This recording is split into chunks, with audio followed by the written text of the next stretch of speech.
Today's run celebrate the 241st birthday of our beloved Marine Corps, 241 years of romping, stomping, death, and destruction, and no better way to kick it all off with a good morning PT session.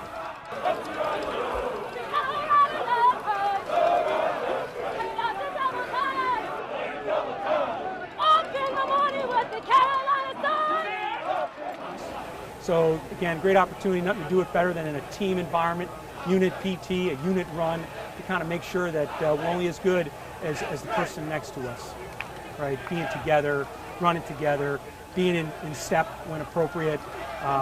Those are just special times, right? Here, taking care, even when you're tired, you got the person next to you kind of inspiring you. So that's always good when you can kind of feel the rumble of their cadence. So it was tremendous. Everything was motivating, and it was positive, and it was just exactly, I couldn't ask for more.